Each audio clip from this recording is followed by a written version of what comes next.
Hello. Coach, how was it to see Watson take that touchdown all the way back 99 yards? I tell you, I was so proud of him, and at the same time, I know how hard the young man has worked, and to be able to step in there as a seventh round pick and step in for Trent McDuffie and be able to make that play for us, I was thrilled like a father watching his son return something in Pop Warner football. So it was awesome seeing it. Dave, do you remember when you saw in Jalen something that led you to believe he wasn't going to be your typical seventh round pick? I do. We were practicing in the indoor stadium up at training camp, and just one day I said, you know what, I'm just going to throw him out with the ones and see if he can go and hold his own. And threw him at left corner. He got in a fight. That's when I knew that, okay, he may have a little something. Then he covered another guy, and he covered another guy, and made two plays on the ball. So at that point in time, I knew that this kid had no fear in him. So that helped him out as far as where we're sitting today. And then in Phoenix a couple weeks ago, McDuffie goes out and they go after him immediately. What did he show you on that play? The technique that we practiced during the week, the execution, playing into the body of the wide receiver, and being able to go against A.J. Green, who's possibly can be a Hall of Famer, and to make that play, it was great to see. Last week, of course, playing Mike Williams, he used the same technique. Mike had some great catches on not only this young man Jalen, but also caught one on LJ. But the fact that he's executing the technique that we're asking him to play, which is very promising for him. He told us, I guess, a month and a half ago, the young guys, the Fab Five, right? You know, and it's been another month into this now. You're seeing the results during the actual games. Just, is you still as happy like Christmas morning every day? Definitely, definitely, and you know, it's a beautiful thing when you see these guys come together and they gel, and that's what's happening with the group, the young group. These guys are actually encouraging one another. Joshua Williams is still working his way to hopefully being on the field. Jalen has taken a huge step, and of course, that play that he just made has just helped them out even more. But to see all these guys to be able to come together, Brian Cook also, I mean, it's great just watching them play together.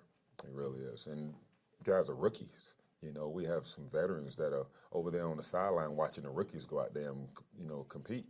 So I enjoy coaching these guys every day, and they're working hard. It's the NFL. You gotta prove it every week, right? I mean, because you can't rest on your laurels. That's right. I'm assuming you like the mental makeup of these guys to handle success and failure. That's exactly right. That's one of the things, you know, when you stop and you think about the guys, the mentality. Showed them a video this morning about a lion's mentality. You know, that lion wakes up every day, although he may not be the biggest in the jungle. You know, that lion wakes up every day and he's ready to eat. And that's the mentality that these young guys have. You know, they're not the gazelle, and you know, just running away from everything. These guys are actually hungry every day for knowledge and for us to continue to give them more as far as the game plan. Go ahead.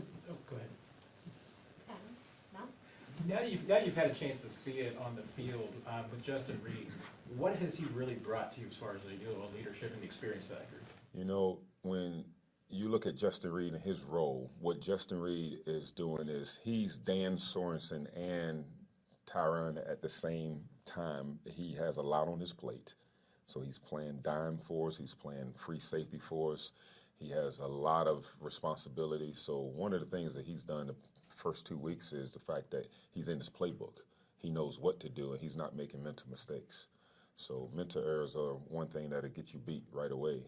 And so this young man mentally can handle what we're trying to do with him physically in the game plan each week.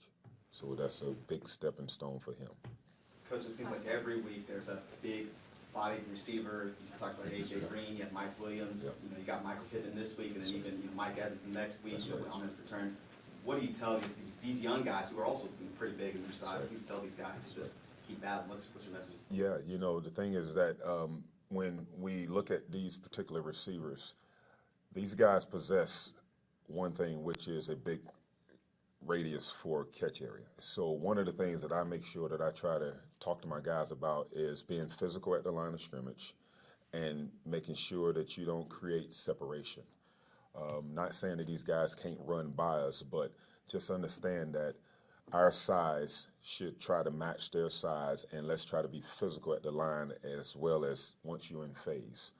It's a little different than when you're playing smaller guys who are shiftier that can get down the field. A lot of these guys are going to go up and they're going to catch the ball at the highest point, you know, teaching them raking the arms and teaching them making sure you play the ball all the way to the ground.